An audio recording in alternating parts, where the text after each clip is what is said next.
progress here. Went out and got a battery for the car, and I sprayed some Eastwood down in through here underneath the battery tray. It's pretty rusty on that battery tray. I'm looking for a replacement. They're just never available, and I may either fabricate a new one or whatever, but it's sprayed in there and everything's bolted in nice. I did have to add a positive wire that runs to the horn relay, and that feeds underneath here. And I took it out and cleaned it up. My original relay worked. It was just dirty, and the horn wasn't working. In addition to that, which kept it from working, is down right here. Let me zoom down there. You can see that shiny, where you see a black wire right there? That was broken, and that is a rag joint ground.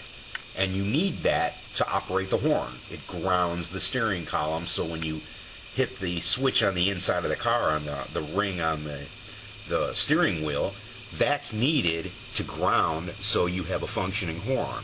So, hey, I don't know. It's the way it's made, right? So yeah, that had to be repaired, and that kind of was a tough thing to fix, but it's working. So hopefully she stays working, and if the horn goes out, I'll know that thing broke again or something. So yeah. Okay, before I go inside the car, I wanted to show you, this is my headlamp switch, and you can see it's not in terrible condition. There's an issue going on with the wiring harness, and I tested this. I bench tested this. Basically, I tested all these terminals and make sure that there's contact and continuity. The switch does function, but inside the car there's an issue with wiring harness, and the problem is that, well, let me just go inside the car and show you the problem.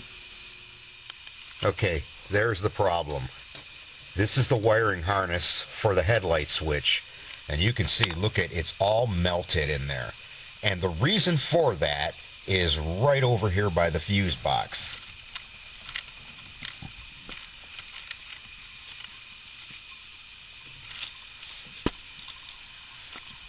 Try to get my hand up underneath this. Kind of a tight squeeze, but at the very bottom left, we're talking right here, this fuse right here, that fuse is a 4 amp fuse now. It wasn't. The original owner, I don't know who it was, but he put a 20 in there. Ridiculous, because he probably was too lazy to go find the right one. He put that in there. Well, the headlamp fuses are known for getting very hot, and it just cooked all that wiring for this guy. I mean, it's in just, look at that. Here's the positive wire, the whole outside. So what we're dealing with here is the fact that this was already older wiring, which was, you know, creating resistance and all that, whatever. And then look at that. Right there is the positive, right on the end here. And that is completely melted.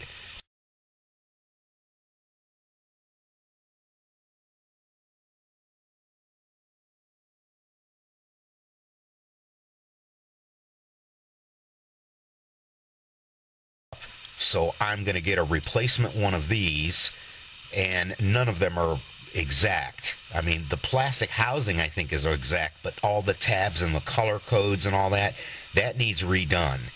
It's important to get that right because I do not want this car burning down. So right now the negative cable's off the car, and we're just going to go ahead. And also another thing too was the car needs brakes. This black wire hanging right here connects underneath to the brake, emergency brake. And on the dashboard there was no, and I know the brakes are bad in this car, they need redone. So this guy just unplugs a wire thinking, I don't have to look at it anymore. So it was this kind of stuff that, you know, you're dealing with, and, you know, whatever. But I have to order that harness and then get to doing the repair to it. So, okay, well, I got the switch harness all connected again. It's just hanging here. I haven't mounted it in the dash because I'm ascertaining other issues as I'm finding them. But we plugged it in, and it's working. Everything's working. So let me show you the other things that are going on. First, I'm going to kill this light in the car to show you that things are working. Alright, so we're dark right now, but panning up here, got me a dome light working. That's fine. Basically, I went over everything, and we'll just show you here. Pull the switch out. First notch. Okay, you can see in the dashboard, there's a couple burned out bulbs, I think, or they're not seated in there right, so that means I got to pull the panel in the back underneath the dashboard. That's going to be lots of fun, wiggling in there. But we do have parking lights, and I'll show you how this works on this car here. I'll get out. So basically, in the trunk here, all 4 lights, I had to change a couple of the sockets themselves, but right here you've got the bumper light, and then these are the tail lights. And the way it works is when you pull that first notch out, all you have is just what are the park lights. And I'll walk around to the front of the car here. Yeah, I'm keeping it dark so we can see. But when you look down, you see I got that park light, and over there I got the other front park light. Now, in '66 was the last year for this, and what happens is as you're doing the switching and stuff, used to be a case like today, you could see where when you pull out your park lights, just that first notch on any standard car. Well, on this year, this is the last year they did it, so first notch is just the park. When I pull it out all the way, we've got headlights. So now, the way it worked is the lights in the back are unchanged. They're still where they were.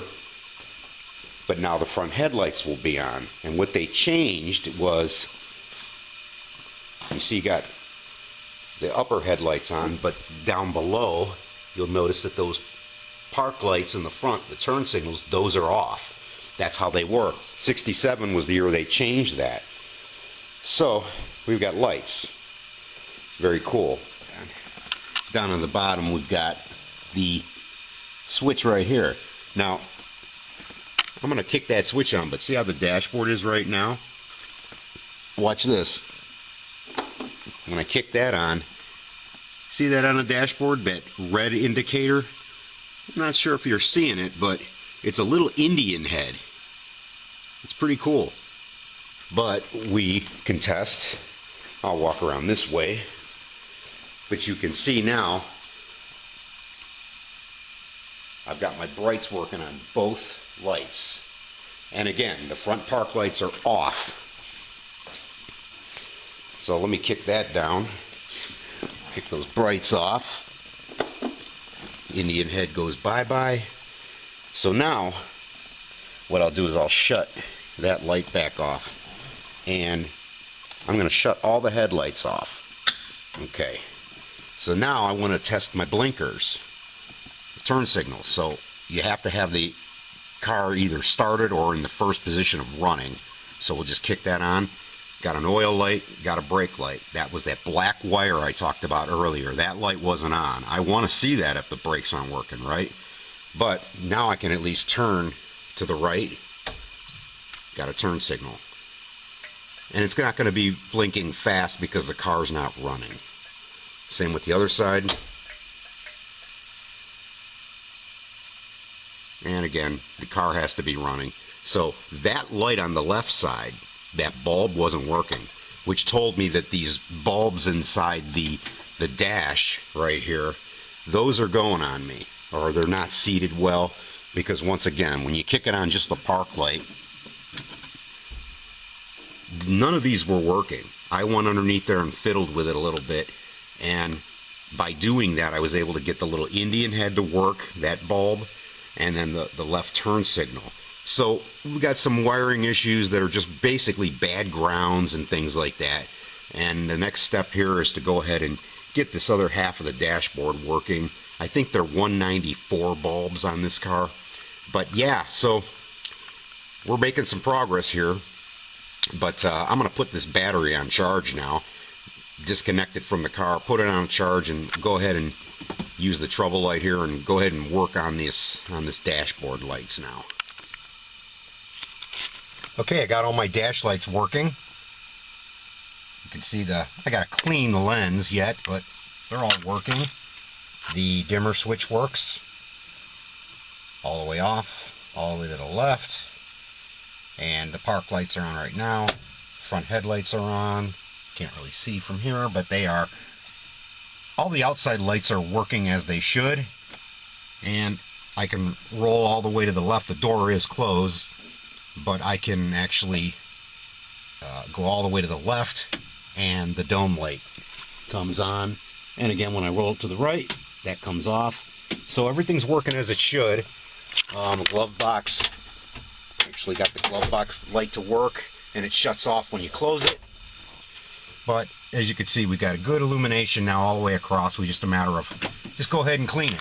So yeah, a lot of extra work, but you got to do this stuff. This car's been sitting a long time. So success.